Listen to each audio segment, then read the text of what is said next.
খুতবাকে গুরুত্ব দিতে হবে। খুতবার সময় শুনতে হবে, কান দিয়ে শুনতে হবে, কোনো ডিস্টার্ব করা যাবে না, কোনো ডিস্টার্ব করা যাবে না। আপনি কে দেখার বিষয় না, আপনি আসবেন না খুতবার সময়, বয়ানের সময় মানুষের ঘাড় টপকায় আপনি সামনে আসবেন না, মনোযোগ নষ্ট করবেন, এটা আল্লাহর বিধান লঙ্ঘন করলেন। আপনি আল্লাহর কাছে জবাব দিতে হবে। জুমার সময় আপনি মুসল্লি, এসে আপনি পিছনে বসে যাবেন শৃঙ্খলার সাথে, মানুষকে ডিঙ্গায় সামনে আসবেন না। ওয়াতারাকুকা কাইমা, ছেড়েও যাবেন না, আর বেশি উৎসাহ দেখাবেন না। আপনার অনেক উৎসাহ, আপনি আগে চলে আসেন। 12। সম্মানিত মুসল্লিয়ানে কেরাম, পবিত্র জুমার নামাজ, জুমার দিনের ফজিলত, জুমার দিনের ইতিহাস ইত্যাদি বিষয়ক আলোচনা চলছিল। আজকে মোটামুটি এই আলোচনার এই প্রসঙ্গের শেষ দিন।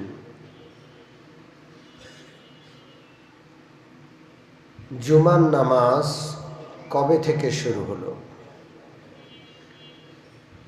জুমার দিনের ইতিহাস তো হযরত আদম আলাইহিসসালামকে সৃষ্টি লগ্ন থেকে। তবে জুমার নামাজের ইতিহাস ইসলাম পূর্বে ছিল না। ইসলামের শুরুতেই জুমার নামাজের ইতিহাস, ইসলাম পূর্বে। আল্লাহ রসুলের আগমনের কয়েকশো বছর পূর্বে আল্লাহ রসুলের বংশের এক দাদা, তিনি সকলকে একত্রিত করতেন, সকলের সমবেত হতো, জমা হতো, তিনি সকলকে সামনে রেখে বক্তব্য প্রদান করতেন। সেটা হলো সমবেত হওয়ার ইতিহাস। নামাজের ইতিহাস হলো রসুল করিম সাল্লাল্লাহু আলাইহি ওয়াসাল্লাম পবিত্র মদিনা শরীফে হিজরত করার পূর্বে দুইজন সাহাবীকে মদিনায় পাঠালেন দাওয়াতি কাজ করার জন্য। একজন হলেন হযরত মুসআব ইবনে উমাইর রাদিয়াল্লাহু আনহু, আরেকজন হলেন হযরত আব্দুল্লাহ ইবনে উম্মে মাকতুম রাদিয়াল্লাহু আনহু। রসুল মদিনায় যাওয়ার আগে দুইজনকে পাঠালেন। এনারা দুইজন মদিনার আনসারি সাহাবী হযরত আসআদ ইবনে জুরারার ঘরে উঠলেন। সেখানে অবস্থান করে এই দুইজন আল্লাহওয়ালা সাহাবী পুরা মদিনা ব্যাপী দাওয়াতি কাজ চালাচ্ছেন। এই দুইজনের মেহনতে রাসূলুল্লাহ তখনও মদিনায় আগমন করেননি। এই দুইজনের মেহনতে মদিনার ঘরে ঘরে ইসলামের আলো পৌঁছে যায়। এমন কোনো ঘর নাই, এমন কোনো পরিবার নাই যেই পরিবারের লোকেরা মুসলমান হয়নি। রাসূলুল্লাহ মদিনা আসার আগেই এই দুইজন সাহাবী আশ্রয় নিয়েছিলেন আসআদ ইবনে জুরারা রাদিয়াল্লাহু আনহুর ঘরে। আসআদ ইবনে জুরারা ইনি হইলেন আনসারীদের মধ্যে একেবারে সর্বশীর্ষকার সাহাবী, যিনি রাসূলুল্লাহর হাতে আকাবার ঘাটিতে বায়াত করেছিলেন, মিনায় এসে মুসলমান হয়েছিলেন। তো আসআদ ইবনে জুরারার আশ্রয়ে থেকে রাসূলুল্লাহর পাঠানো সাহাবী মুসআব এবং আব্দুল্লাহ ইবনে উম্মে মাকতুম রাদিয়াল্লাহু আনহুমা দাওয়াতি কাজ চালাচ্ছেন, যার ঘরে তিনিও শরীক আছেন দাওয়াতি কাজে। আসআদ ইবনে জুরারা রাদিয়াল্লাহু তাআলা আনহু লক্ষ্য করলেন মদিনায় ইহুদি রয়েছে। মদিনার দুষ্ট ইহুদিরা শনিবার তাদের ধর্মীয় সমাবেশ ঘটায়, শনিবার দিনটাকে তারা উদযাপন করে। তিনি লক্ষ্য করলেন কিছু খ্রিস্টান আছে, খ্রিস্টানদের সংখ্যা অল্প, কিন্তু সেই গোটা বিশ্বে খ্রিস্টান আছে অনেক বেশি। মদিনায় অল্প হইলেও বিশ্বের বিভিন্ন পরাশক্তিতে খ্রিস্টানরা আছে। তারা সপ্তাহে রবিবার দিনকে সমাবেশের দিন বানালো, ছুটি উদযাপন করে, আনন্দ করে, সমবেত হয়, একসাথে কিছু ইবাদত করে। আসাদ ইবনে জুরারা রাদিয়াল্লাহু তাআলা আনহু রাসূলুল্লাহ সাল্লাল্লাহু আলাইহি ওয়াসাল্লামকে তখনও জিজ্ঞাসাই করেননি। এই সাহাবী মনে মনে চিন্তা করলেন, মুসলমানদেরও একটা সমবেত হওয়ার দিন থাকা উচিত। তিনি নিজে থেকেই, যেহেতু হযরত আদম আলাইহিস সালামকে সৃষ্টি করা হলো শুক্রবারে, রাসূলুল্লাহর দাদা বংশানুক্রমে একজন ছিলেন, তিনিও শুক্রবারে সমবেত করতেন মানুষজনকে। আসাদ ইবনে জুরারা নিজে থেকে ঘোষণা করলেন। রাসূলুল্লাহর সাথে তখনও এই বিষয়টা নিয়ে পরামর্শ হয়নি, যোগাযোগ হয়নি। আসাদ ইবনে জুরারা রাদিয়াল্লাহু তাআলা আনহুর ঘোষণায় মদিনার মুসলমানরা শুক্রবারে একত্রিত হন এবং শুক্রবারে তারা জুমা আদায় করা শুরু করে দেন। অলরেডি জুমা শুরু হয়ে গেছে মদিনায় রাসূলুল্লাহর হিজরতের আগে। রাসূল করিম সাল্লাল্লাহু আলাইহি ওয়াসাল্লাম মদিনা শরীফে হিজরত করে আসলেন, এখনো মদিনায় প্রবেশ করেননি।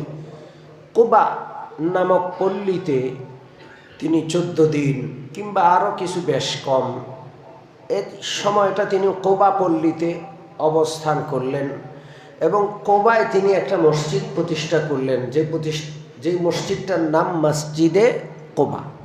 এখনো মদিনার উপকণ্ঠে কুবা পল্লীতে সেই মসজিদটা রয়েছে। আল্লাহ রাসূল সাল্লাল্লাহু আলাইহি ওয়াসাল্লাম প্রতিষ্ঠিত এই মসজিদটি হলো গুরুত্বপূর্ণ একটি মসজিদ।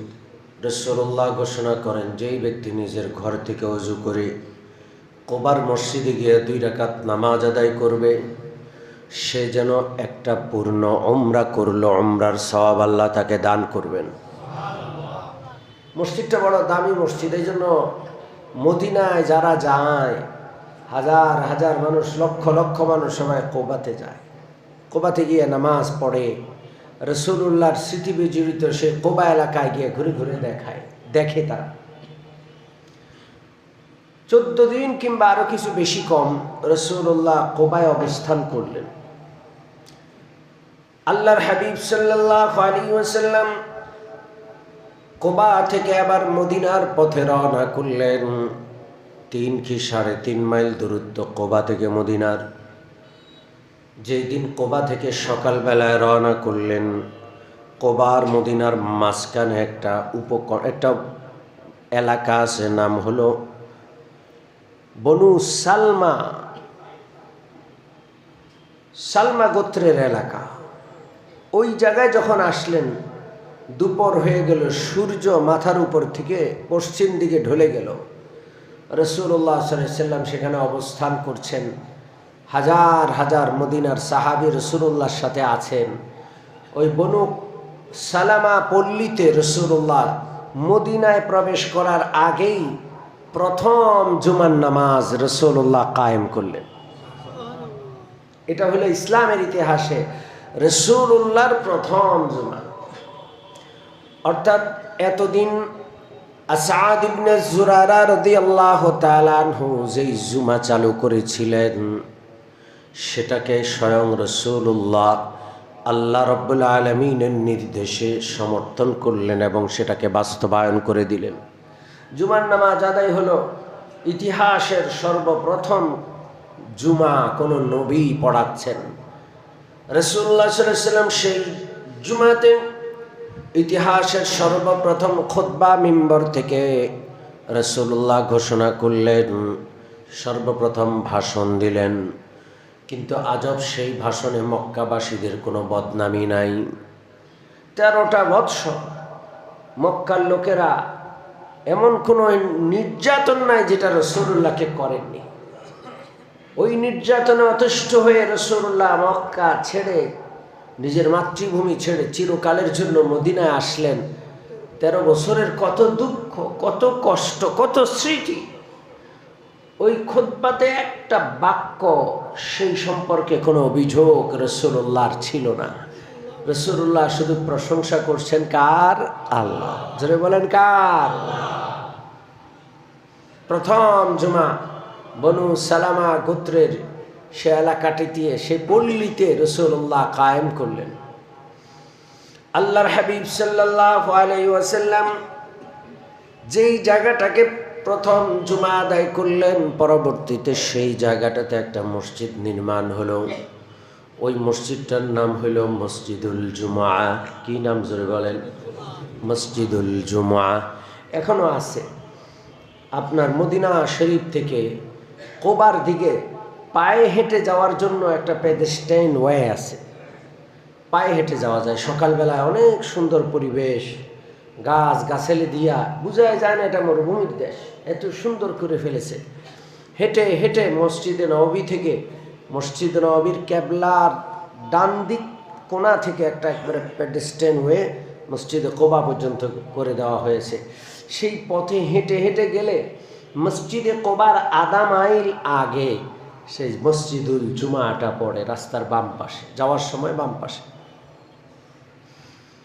বারবার সেখানে গেছি, অজু করেছি, নামাজ পড়েছি, আল্লাহর কাছে কান্নাকাটি করে দোয়া করেছি। মসজিদুল জুমা, এই মসজিদুল জুমা, এখানে সর্বপ্রথম রাসূলুল্লাহ সাল্লাল্লাহু আলাইহি ওয়াসাল্লাম জুমার নামাজের জামাত পড়িয়েছেন, আলহামদুলিল্লাহ।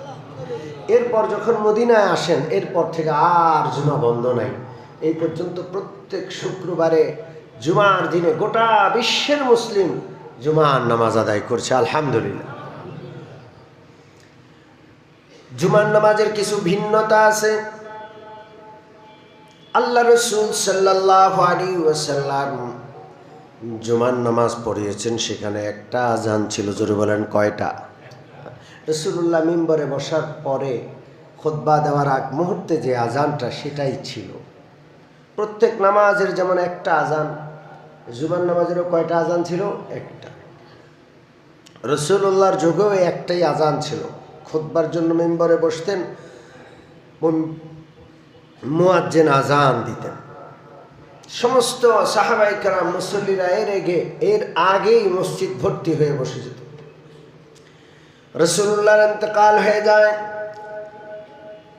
আবু বকর সিদ্দিকের জামানাতেও একটাই আজান ছিল। হযরত আবু বকর ইন্তেকাল হয়ে যায়। ওমর ফারুক রাদিয়াল্লাহু তাআলা আনহুর জামানাতেও আজান একটাই ছিল। ওসমান রাদিয়াল্লাহু তাআলা আনহুর যুগে এসে মানুষের ব্যস্ততা বেড়ে যায়। মদিনা এটা মুসলিম বিশ্বের রাজধানী, সারা বিশ্ব থেকে মানুষ আসে। কত রঙের মানুষ, শহরে কত মানুষ, মুসল্লি, ব্যবসায়ী, কত রকমের পরিচয়ধারী মানুষ। মানুষের সংখ্যা বেড়ে গেছে, ব্যস্ততা বেড়ে গেছে। জুমার নামাজের আজান খুতবায় ওঠার আগ মুহূর্তে যখন দেওয়া হয়, মানুষ প্রস্তুতি নিয়ে আসতে আসতে নামাজ দাঁড়ায়া যায়, খুতবা পায় না। হযরত উসমান রাদিয়াল্লাহু তাআলা আনহু চিন্তা করলেন, খুতবাটা অতি গুরুত্বপূর্ণ। প্রত্যেক খুতবায় কিছু মেসেজ দেওয়া হয়, ঠিক কি ঠিক না? কোনো মেসেজ আছে না নাই?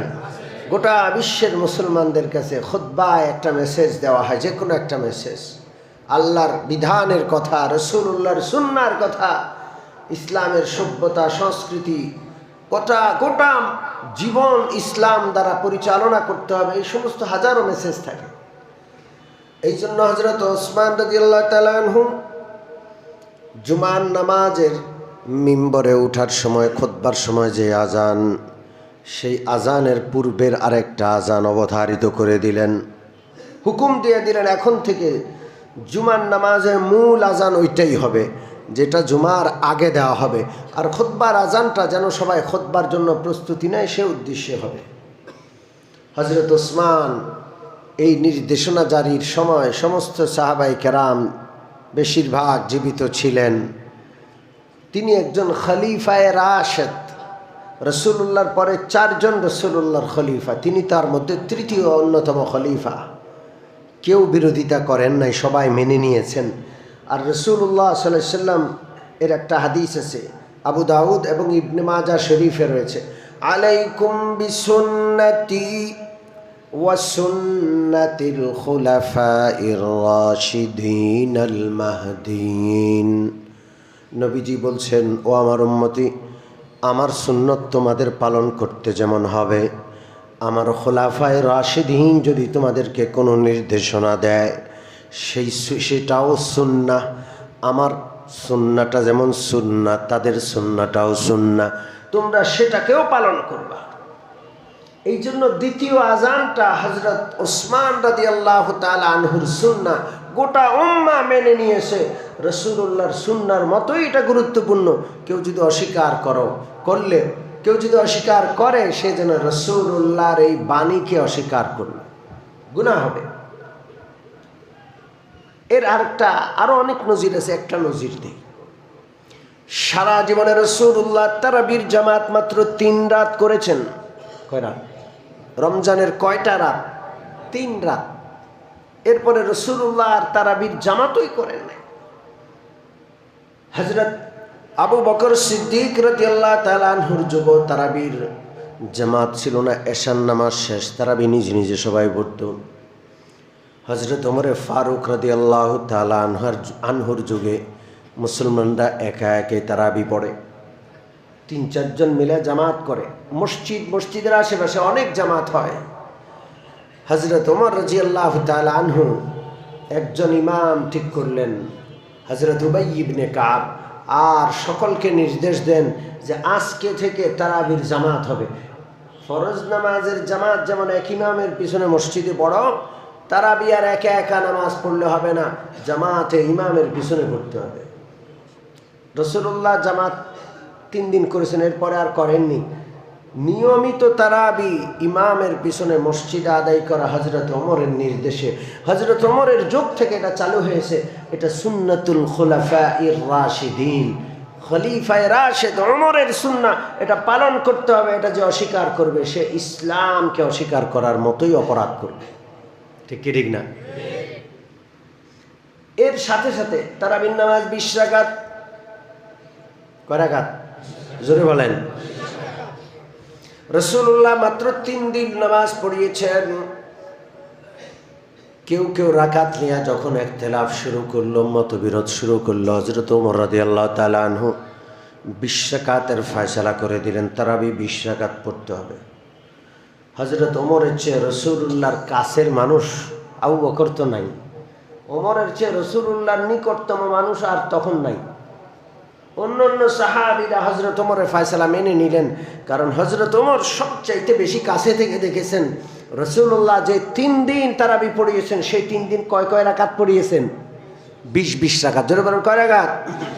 সমস্ত সাহাবাদের ঐক্যমতে হযরত ওমরের যুগ থেকে তারাবির সালাত জামাতের সাথে, তারাবির সালাত 20 রাকাত এখন পর্যন্ত চলছে। তাইলে তারাবির নামাজটা জামাতের সাথে হওয়া, এটা সুন্নাতুল খুলাফায়ে রাশিদিন।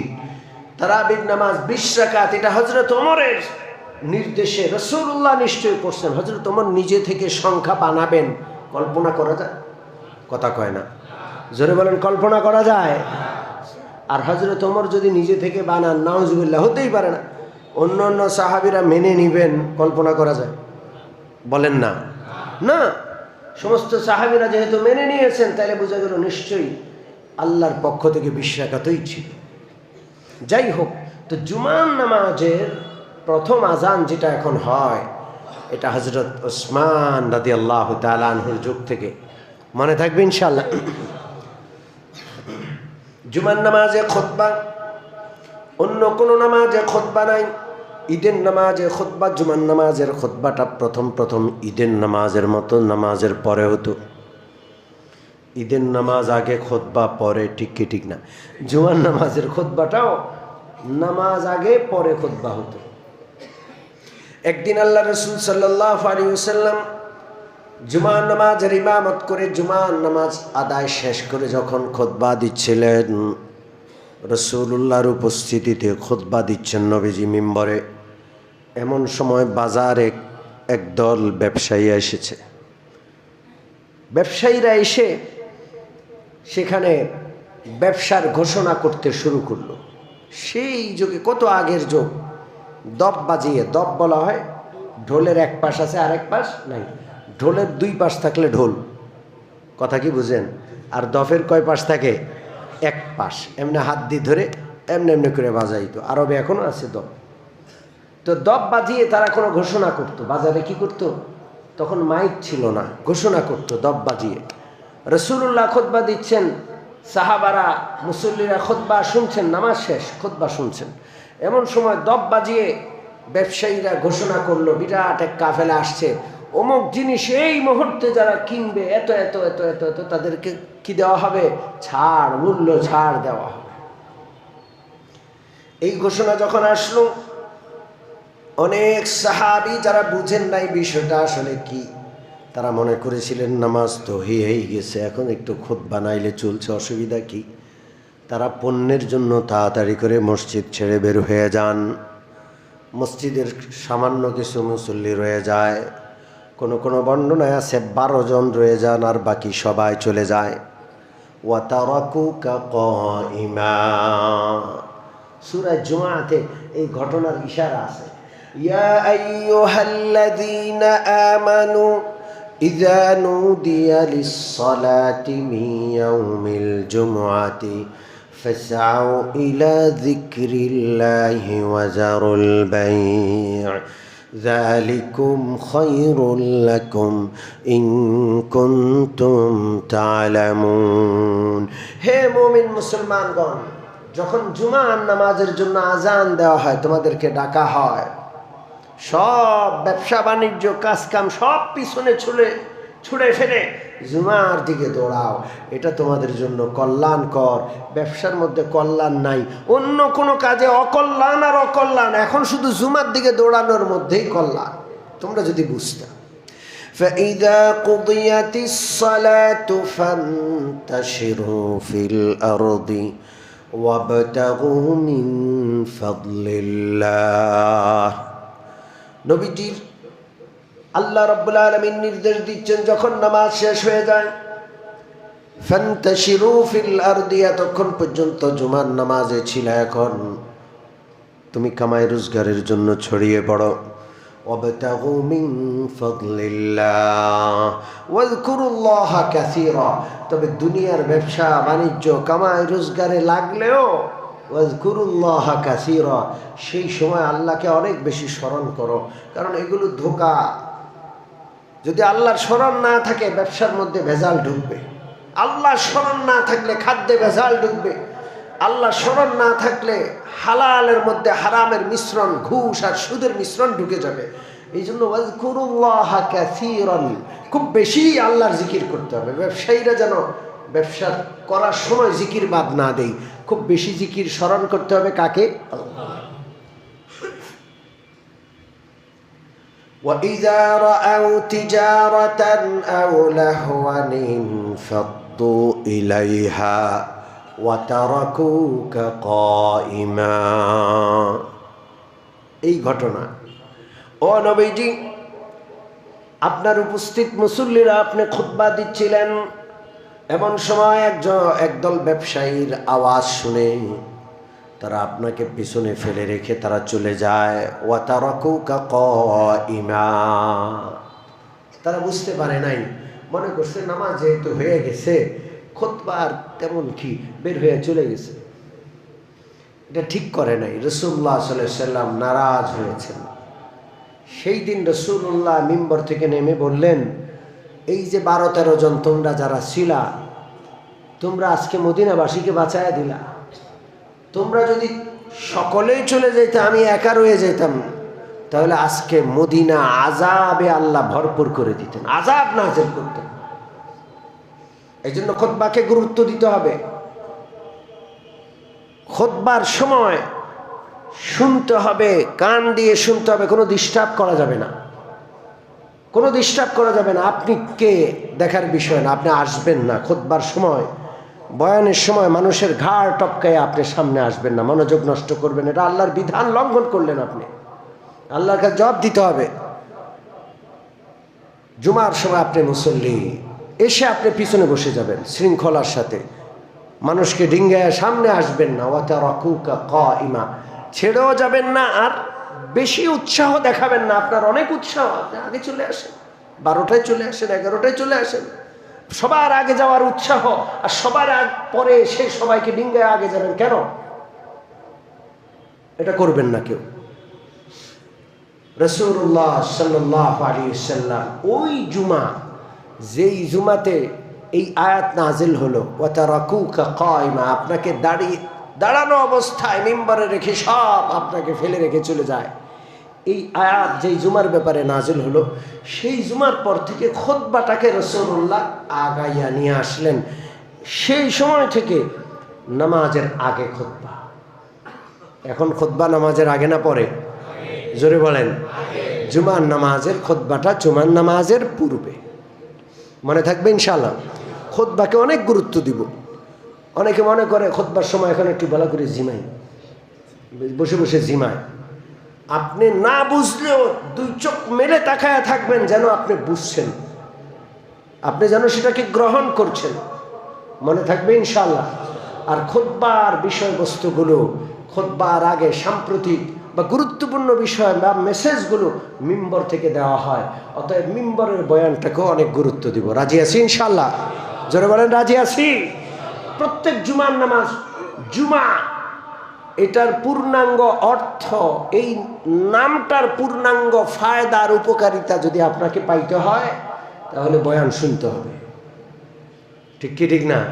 নাইলে আপনি আসলেন আর চলে গেলেন, আপনি কোনো মেসেজ নিলেন না শুক্রবারের জুমা থেকে, তাহলে আপনি অনেক ঠকে গেলেন, আপনি নিজেকে নিজে ঠকাইলেন। অনেকে অনেক চালাক, খুব চালাক, ঘড়ি দেখে দেখে পরে আসে, এসে 2 রাকাত নামাজ পড়ে আস্তে করে তাড়াতাড়ি করে বের হয়ে যায়। যারা আগে আসছে, যারা পরে যাচ্ছে, ওরা সব বোকা, উনি হলেন সবচেয়ে বড় চালাক। এরকমের চালাক মানুষ এই সমাজে আছে না নাই? জোরে বলেন। হ্যাঁ, এই জন্য বেশি চালাক হইতে যাবেন না। প্রত্যেক জুমা থেকে আপনি একটা মেসেজ নেবেন। রাজি আছেন ইনশাআল্লাহ? আমরা খুব চেষ্টা করি যেন বিষয়ভিত্তিক আলোচনা হয়, আপনাদের জুমার সময়টা যেন কাজে লাগে। অনেক মসজিদ আছে যেখানে জুমার নামাজ পড়ে মানুষ খোঁজ করে পায় না যে আজকের জুমায় কি শুনলাম, কি বুঝলাম, কি নিলাম, কি মেসেজ পাইলাম, এটা খুঁজে পায় না। এমন মসজিদ আছে না নাই? জোরে বলেন। এই মসজিদ কিন্তু এমন নয়। আলহামদুলিল্লাহ, আমি পড়াশোনা করে আসি, অনেক ভাবি, অনেক চিন্তা করি।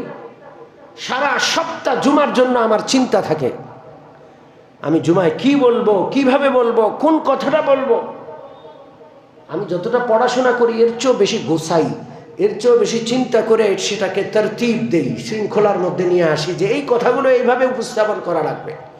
এই জন্য এই মসজিদে মানুষ আগে আসে। আপনারাও আগে আগে চলে আসবেন ইনশাআল্লাহ। রাজি আছি ইনশাআল্লাহ? সর্বশেষ কথা,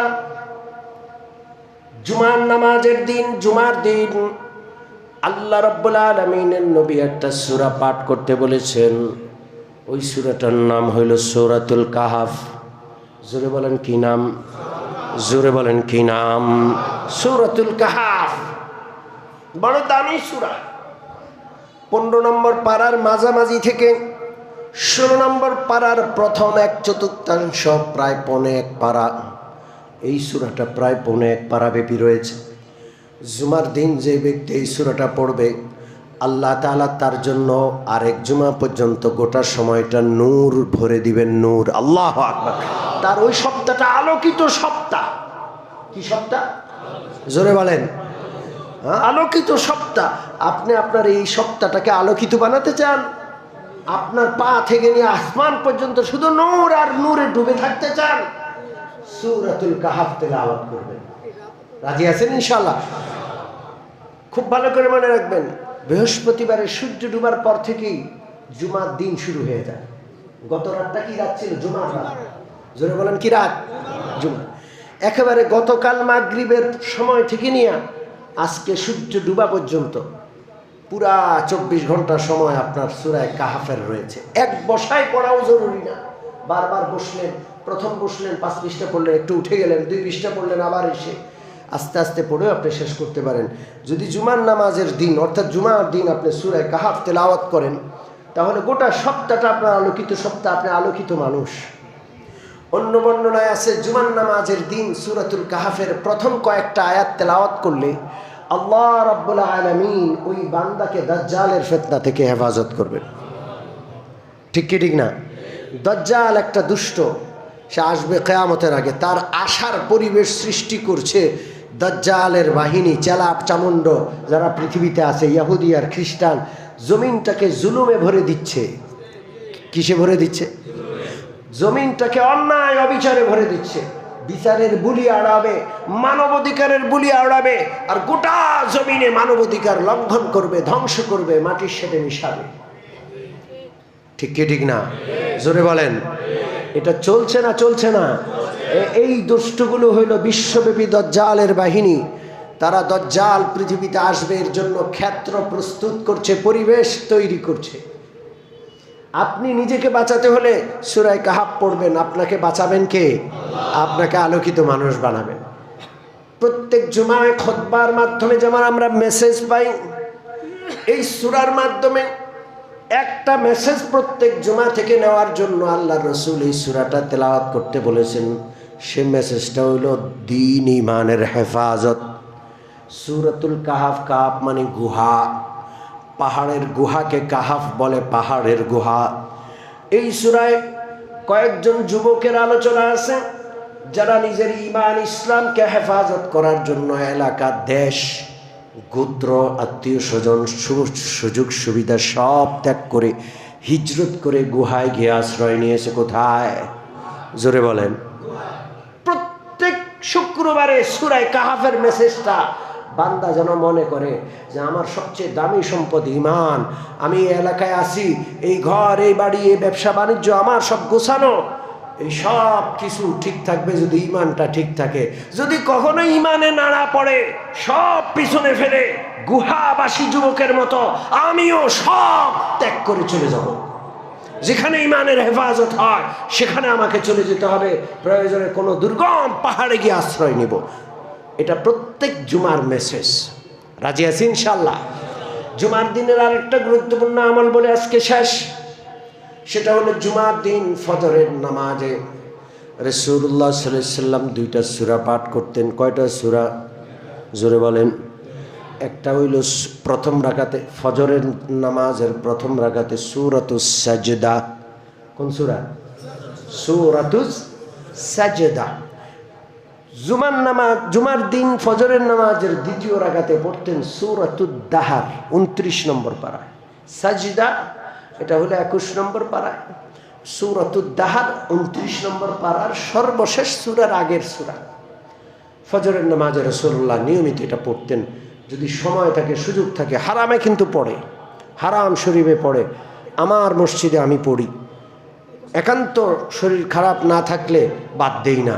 আমাদের মুফতি মামুন রহমানী সাহেব, এখানকার সম্মানিত পেশ ইমাম, তিনিও নিয়মিত এই 2টা সূরা পড়ে।